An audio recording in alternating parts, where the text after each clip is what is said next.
Hi everyone, this is Renuka.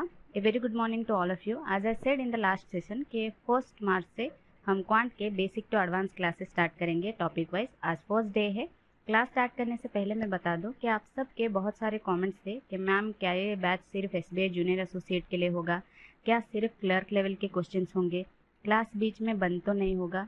नहीं होगा बंद बाबा, टाइम टेबल भी बन चुका है, इसके अकॉर्डिंग क्लासेस आपके कंटिन्यू चलेंगे।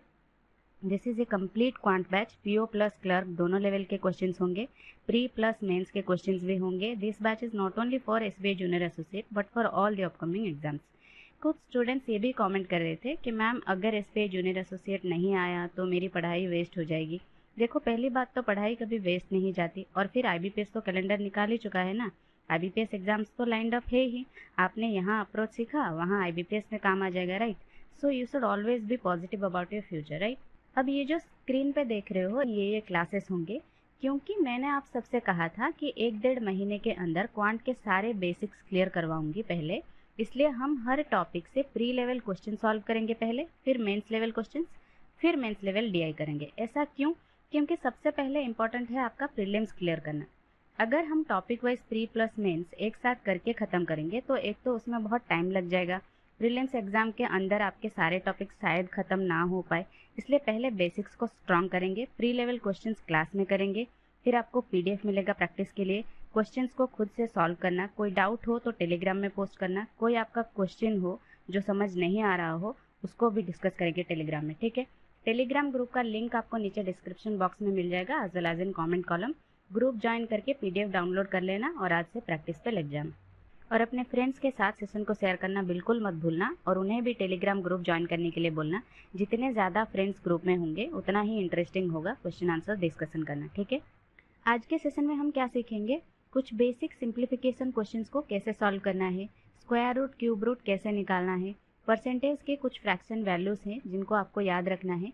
पीडीएफ में मिल जाएगा आपको ये लिस्ट, और 1 to 30 तक आपको टेबल्स, स्क्वायर, क्यूब याद रखना है। ये सब बेसिक चीज़ें हैं जो आपको ध्यान में रखना है आपके कैलकुलेशन स्पीड को बढ़ाने के लिए।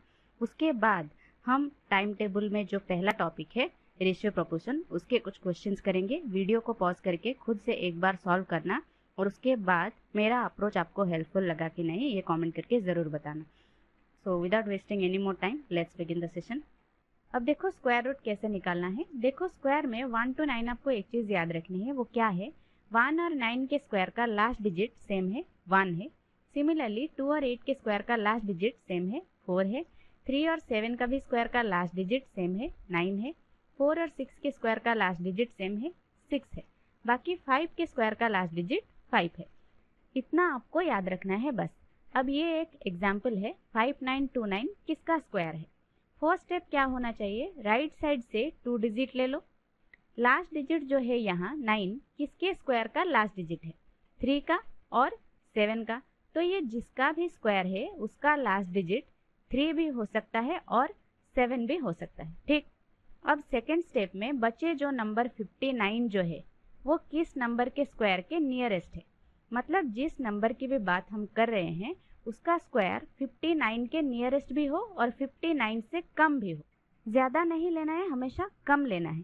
तो 59 से कम और नियरेस्ट किसका स्क्वायर है, 7 का। 49 59 का नियरेस्ट है, राइट। तो लेफ्ट साइड नंबर पक्का हो गया यहाँ से 7। तो ये या तो 73 का स्क्वायर है या फिर 77 का। अब पता कैसे चलेगा कि 73 का है या 77 का। थर्ड स्टेप या फाइनल स्टेप क्या होगा, जो भी लेफ्ट साइड नंबर आया उसको उसके नेक्स्ट डिजिट के साथ मल्टीप्लाई करना है। यानी 7 को 8 से मल्टीप्लाई करोगे तो क्या आएगा, 56। अब ये देखना है कि 59 जो है 56 से छोटा है या बड़ा। अगर छोटा है तो स्मॉलर नंबर आंसर होगा, और अगर बड़ा है तो बड़ा नंबर आंसर होगा। यहाँ 59 56 से बड़ा है तो 77 आंसर होगा, ना कि 73। तो 5929 77 का स्क्वायर है। ये गया स्क्वायर रूट निकालने का तरीका। अब देखो क्यूब रूट कैसे निकालना है। क्यूब में भी आपको 1 to 9 के क्यूब के लास्ट डिजिट याद रखना है। ये देखो एग्जाम्पल, ये किसका क्यूब है बताना है। फर्स्ट स्टेप क्या होना चाहिए, क्यूब में राइट साइड में 3 डिजिट लेना है। जैसे स्क्वायर में हमने 2 डिजिट लिया था वैसे क्यूब में 3 डिजिट लेना है। अब लास्ट डिजिट 7 किसके क्यूब का लास्ट डिजिट है, 3 का। 27 है, 7 लास्ट डिजिट है। तो ये जिस नंबर का भी क्यूब है उसका लास्ट डिजिट पता चल गया 3 है। ठीक है, सेकेंड स्टेप, बाकी जो बचे नंबर हैं वो किसके क्यूब के नियरेस्ट है, यानी जिस नंबर की क्यूब की हम बात कर रहे हैं वो 148 के नियरेस्ट भी हो और 148 से कम भी हो। किसका है? 5 का। 5 का क्यूब 125, 148 से कम है और 148 के नियरेस्ट है। बस इसके 2 ही स्टेप हैं, आंसर निकल जाएगा। 53 का क्यूब 148877 है। ठीक, अब देखो कुछ बेसिक सिंप्लीफिकेशन क्वेश्चंस को कैसे सॉल्व करना है। ऐसे क्वेश्चंस को कैसे करोगे, ये जो 3 कंप्लीट 1/2 है ये क्या है एक्चुअल में? 3 प्लस 1/2 है। सिमिलरली ये सब भी है, तो हम क्या करेंगे, पहले 3 प्लस 5 प्लस 7 प्लस 9 करेंगे, फिर प्लस 1/2 प्लस 3/4 प्लस 1/8 प्लस 1/2 होगा। ये कितना होगा? 3, 5, 8, 7, 15, 9, 24 प्लस यहाँ एलसीएम कितना होगा? 8, ये 2, 4 प्लस 4, 2 जा 8, 2, 3 जा 6 प्लस 1 प्लस 4, ये कितना होगा? 4, 6, 10, ये 5, 15, 15/8, 24 कंप्लीट 15/8 आंसर होगा। ठीक, ये तो प्लस का क्वेश्चन था। माइनस होगा तो क्या करोगे? मान लो 5 माइनस 1/2 है, तो क्या होगा आंसर? 5 क्या है यहाँ? 4 प्लस 1 है माइनस 1/2, तो यहाँ पहले 1 माइनस 1/2 को सॉल्व कर लो, क्या होगा? 1/2, 4 कंप्लीट 1/2 आंसर होगा। एक बड़ा नंबर ले लो, समझ में आ जाएगा, लाइक 27 माइनस 3/7। 27 से 1 कम कर दो, कितना होगा? 26 प्लस यहाँ 7 से 3 गया तो कितना होगा? 4/7, तो 26 कंप्लीट 4/7 आंसर होगा। ठीक, अब हम स्टार्ट करेंगे रेशियो प्रोपोर्शन। पहले इसको समझेंगे, फिर इसके क्वेश्चंस को करेंगे, फिर कुछ क्वेश्चंस मैं आपको पीडीएफ में प्रोवाइड करूंगी जिसका आपको आंसर करना है और कमेंट करना है कि सारे क्वेश्चंस आप सॉल्व कर पाए कि नहीं, और कोई डाउट हो तो टेलीग्राम ग्रुप में डिस्कस करेंगे। ठीक है, देखो रेशियो क्या होता है, जब भी किसी दो क्वांटिटीज को हम उनके स्मॉलेस्ट फॉर्म में लाते हैं तो उसको रेशियो कहा जाता है। और दो सेम क्वांटिटीज होने चाहिए, अलग अलग क्वांटिटीज नहीं। जैसे मान लो मेरे पास ए बैग में 15 किलो चावल है और बी बैग में 45 किलो चावल है। ठीक, तो मेरे पास दो बैग में किस रेशियो में चावल है? 45 को 15 से काटो तो 3 से कटेगा। ठीक, तो A/B इज इक्वल टू कितना होगा? 1:3 रेशियो में है। ठीक, तो ये हो गया रेशियो। अब प्रोपोर्शन क्या है? When two ratios are equal that is called proportion. जब दो रेशियो इक्वल होते हैं ना तो उसे प्रोपोर्शन या समानुपात कहा जाता है। जैसे A/B is equal to C/D, मतलब A/B is equal to C/D। Cross multiply मतलब AD is equal to BC। जैसे मान लो कहीं 2, 4, 6, x प्रोपोर्शन में है तो 2/4 इज इक्वल टू 6/x, तो 2x कितना होगा? 24, x कितना होगा? 12। यहाँ तक समझ आया? रेशियो प्रोपोर्शन बेसिक समझ लिया। अब रेशियो कैसे निकालने हैं ये सीखेंगे। ठीक है, जैसे मान लो कहीं A/B इज इक्वल टू 2:5 है और B/C इज इक्वल टू 3:7 है, तो A/B/C क्या होगा बताओ? देखो यहाँ कॉमन क्या है? B कॉमन है, लेकिन यहाँ B 5 है, यहाँ B 3 है, तो इनको क्या करोगे? सेम करोगे। सेम कैसे करोगे? एलसीएम लोगे। 5 और 3 का एलसीएम 15। अगर यहाँ 5 × 3 15 हुआ तो A कितना होगा? 2 × 3 ही होगा, कितना होगा? 6। और यहाँ 3 × 5 15 हुआ तो C कितना होगा? 7 × 5 होगा, 35। तो A/B/C क्या रेशियो आया? 6:15:35।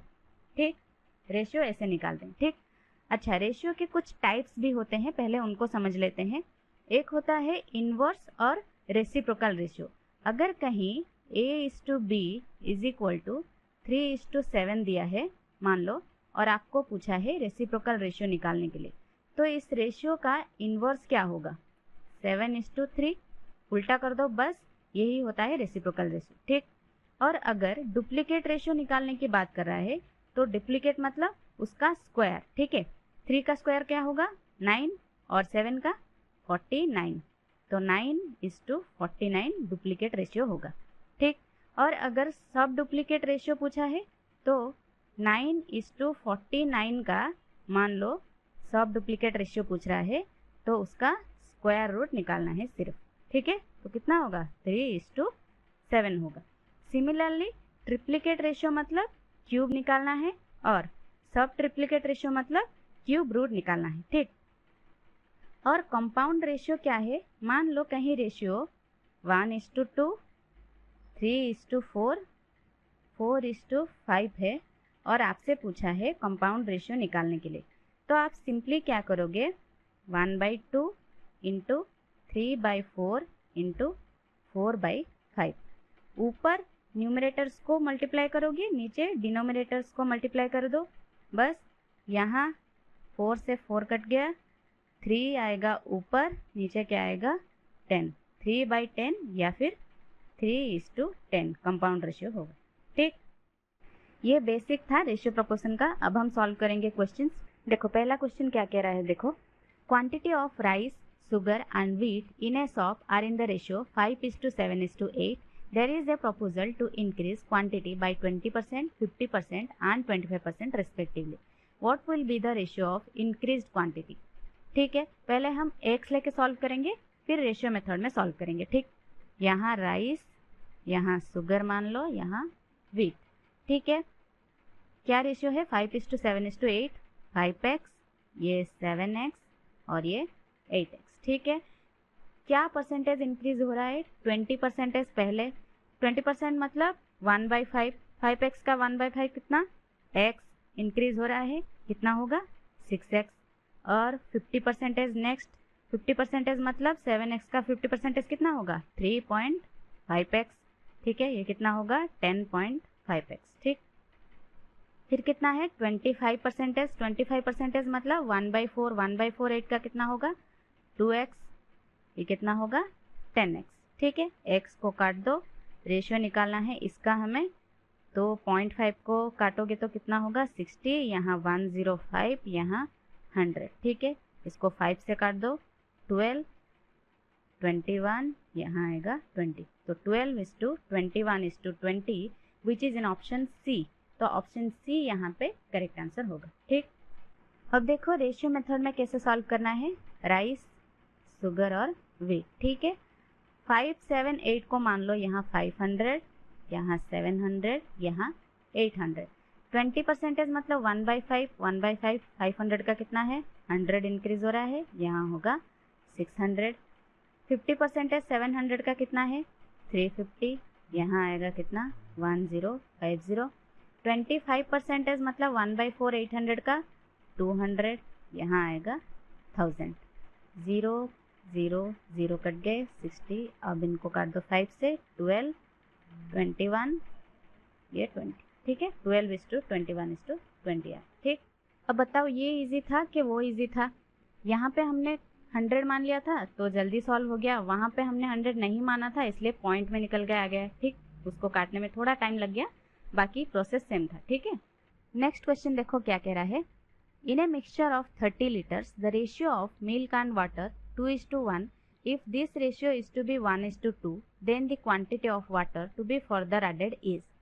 ठीक है, मिक्सचर क्या है 30 लीटर से मिल्क और वाटर निकालना है हमें, 2:1 में है, यानी टोटल कितना है 3 है, 3 = 30 है, तो 2 कितना होगा, मिल्क 2 है 20 होगा, वाटर कितना होगा 10 होगा।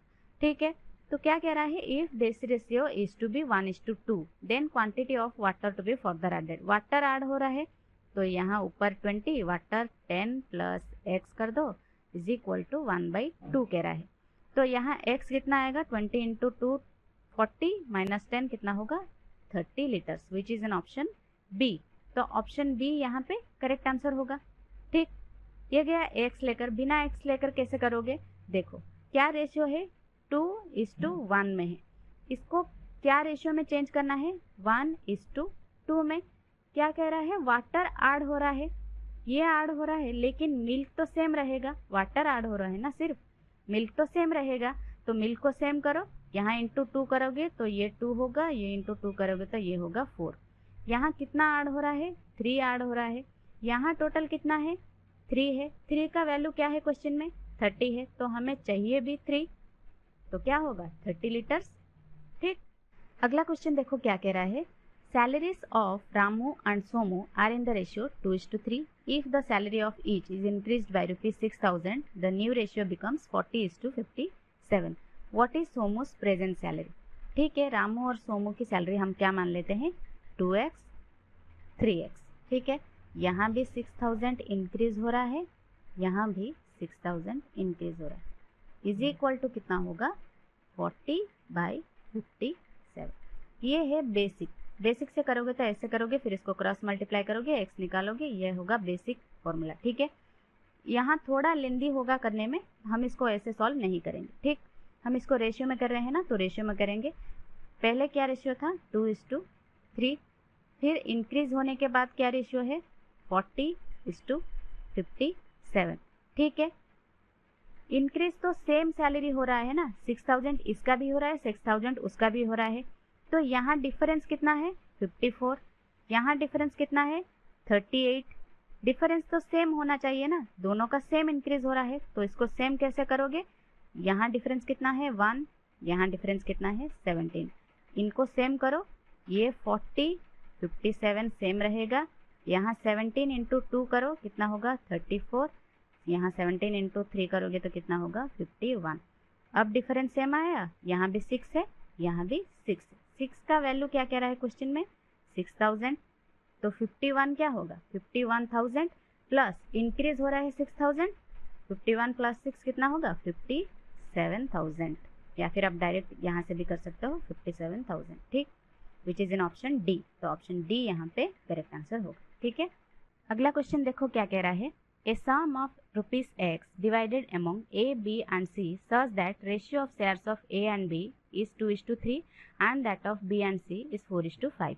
If the difference of shares of A and C is rupees 140, then find the value of x. ठीक है, पहले A, B, C का रेशियो निकालो। A और B यहाँ 2:3 है, यहाँ 4:5 है, B और C। ठीक है, B कॉमन है, यहाँ 3 है, यहाँ 4 है, तो एलसीएम कितना होगा 12 होगा।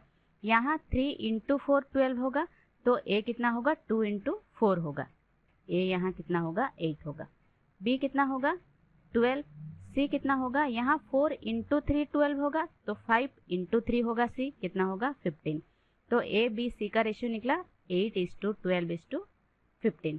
ठीक है, कह रहा है डिफरेंस A और C के बीच जो है 140, A और C के बीच, इनके बीच डिफरेंस क्या है 7 इज इक्वल टू 140 है, तो find the value of x। x क्या है, ये सम है, इनका सम x है, तो 8 12 20 और ये 15 35। 7 इज इक्वल टू 140 है, तो 1 इज इक्वल टू कितना 20, 35 इज इक्वल टू कितना होगा 700, which is in option D, तो ऑप्शन डी यहाँ पे करेक्ट आंसर होगा। ठीक है, कोई x लेने की जरूरत नहीं है यहाँ पे। ठीक है, नेक्स्ट क्वेश्चन देखो क्या कह रहा है। The sum of rupees 3695 is divided among A, B and C such that if we decrease rupees 15 of share of A, rupees 50 of share of B and rupees 30 of share of C, then ratio becomes 2:3:7. What is the share of A? ठीक है, A का share निकालना है। देखो यहाँ पे A का share क्या होगा 2x प्लस 15 होगा, 15 माइनस कर रहा है ना, तो A का शेयर 2x प्लस 15 होगा। B का कितना होगा 3x प्लस यहाँ कितना है 50, और C का कितना होगा 7x प्लस यहाँ कितना है 30। इन्हीं का टोटल जो है क्वेश्चन में क्या कह रहा है 3695। अब इसको बेसिक से करोगे तो ये होगा। ठीक, ये फॉर्मूला है बेसिक फॉर्मूला, x निकालोगे फिर वैल्यू निकल जाएगा, A का शेयर भी निकल जाएगा। लेकिन हम x नहीं लेंगे। देखो x ना लेकर कैसे करोगे, यहाँ ये टोटल कितना है 2 3 7 कितना है 12। इस 12 का वैल्यू क्या होगा, यहाँ 15 50 और 30 कितना है 95 है। 3695 से 95 माइनस कर देंगे तो ये 12 का वैल्यू निकल जाएगा। ठीक, तो कितना होगा 3695 से 95 गया तो 3600। 12 इज इक्वल टू 3600, तो 1 इज इक्वल टू कितना 300। क्या पूछ रहा है, a का शेयर पूछ रहा है 2x, a का शेयर 2x है, तो 2 कितना होगा 600 प्लस 15 डिक्रीज हो रहा है कह रहा है, तो प्लस 15 करो 615 which is in option A, तो ऑप्शन ए करेक्ट आंसर होगा। ठीक है, अगला क्वेश्चन देखो क्या कह रहा है। In a school 5/9 of the number of students are boys and rest are girls, 3/5 of the number of boys are below 20 years of age and 3/4 of the number of girls are 20 years or above 20 years of age. If number of students below 20 years of age is 1200, then find 5/9 of the total number of students in the school. ठीक है, यहाँ value सिर्फ given है, क्या below 20 years का value given है। ठीक है, हम इसको x लेके कॉम्प्लिकेटेड नहीं करेंगे, बिना x लिए करेंगे। देखो in a school 5/9 of the number of students are boys कह रहा है, तो टोटल नंबर ऑफ स्टूडेंट्स मान लो 900 है, 5/9 बॉयज है, तो बॉयज कितने हो गए 500, गर्ल्स कितने होंगे 400। ठीक है, बिलो 20 ईयर्स हमें निकालना है क्योंकि वैल्यू उसी का गिवन है। ठीक, तो यहाँ क्या कह रहा है 3/5 of the number of boys are below 20 years, 500 का 3/5 कितना होगा 300। फिर क्या कह रहा है 3/4 of the number of girls are 20 years और अबव 20 ईयर्स कह रहा है, यानी बिलो 20 ईयर्स क्या होंगे 1/4, 400 का 1/4 कितना होगा 100, इसका सम कितना होगा 400, 400 का वैल्यू क्या कह रहा है क्वेश्चन में 1200, तो 1 का वैल्यू क्या आएगा 3। फिर क्या निकालने के लिए बोल रहा है, then find 5/9 of the total number of students. Total number of students कितने हैं 900, इसका 5/9 कितना होगा 500, 500 इज इक्वल टू कितना होगा 1500 which is in option C, तो ऑप्शन सी यहाँ पे करेक्ट आंसर होगा। ठीक, तो ये थे कुछ basic pre level questions ratio proportion के, बाकी के क्वेश्चंस भी हैं पीडीएफ टेलीग्राम ग्रुप में डाउनलोड करके प्रैक्टिस करना। कोई डाउट हो तो पूछना। आई होप ये सेशन आप सबको हेल्पफुल लगा होगा। So that's it for today guys, bye bye, take care, have a nice day.